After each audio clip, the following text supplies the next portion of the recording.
Okay, so this is the other Taylor machine in the building. I was just working on that one.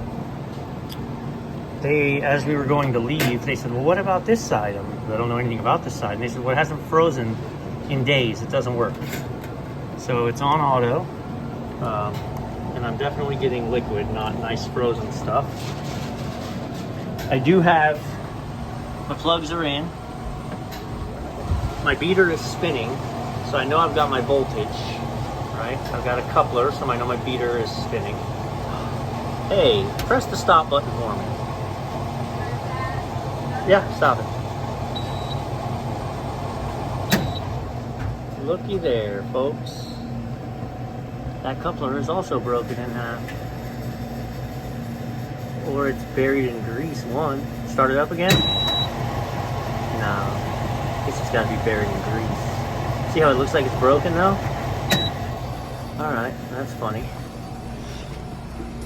It's a remote condenser, so let's put it back on freeze. Yep, we're on auto, pump, everything's good. So, my compressor is definitely hot. It's not blazing, but it's warm. I feel like it's trying to run. So, we're gonna go to the roof and just see if this fan is running. So here's our roof. We got our walk-ins, remote ice machine, back of house AC, soft serve units.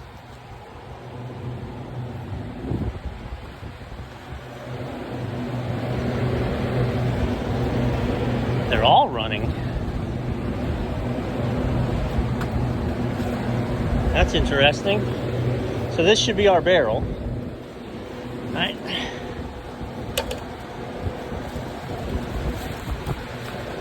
And we've got no temperature at all because we don't have a compressor.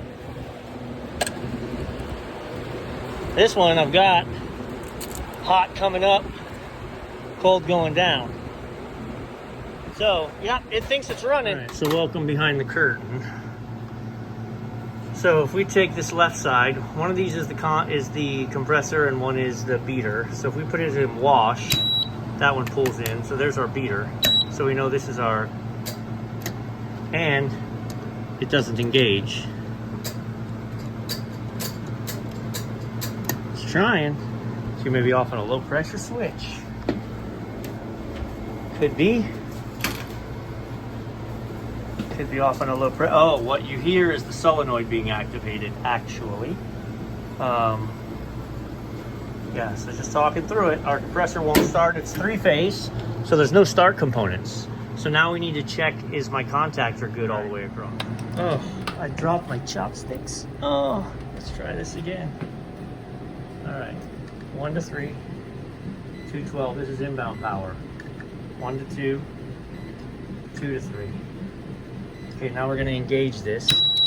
In a minute, that's gonna pull in. And spoiler alert, it just did this and tried to run for a second and then dropped. Uh-oh, what's going on? So, 1 to 2, 202, 2 to 3, 102, 1 to 3. So, we got a bad contactor. We lost a leg of power somewhere. All right, yeah, so take a good visual now, and I wonder which leg is no good. Yeah. You think? Good times. This is a very unique contactor. It's a DIN rail. I mean, I can replace it with a regular one and screw it in, but you can see the headache of dealing with that. All right, so this is a 208 volt 3-pole contactor. I literally, there's nothing other than, I'm tempted to order the correct one just because then you're keeping it like copacetic, how it's supposed to be. I'm also tempted to just take those bolts out of the DIN rail, screw a 3-pole 208 volt contactor in here. This thing's gonna be 150 bucks, I promise you. That's gonna be 150 bucks versus a $40 contactor. What would you do?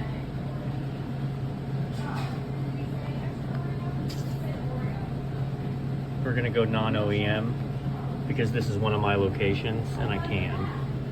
So there's no warranty woes here. We're gonna save the money and we're gonna go non-OEM. But we're not gonna do it today. We're just gonna have them shut this down because This one wasn't on the schedule. We'll come by, tear it apart, see why this isn't on there like it's supposed to be. Make sure we're all good and take it from there.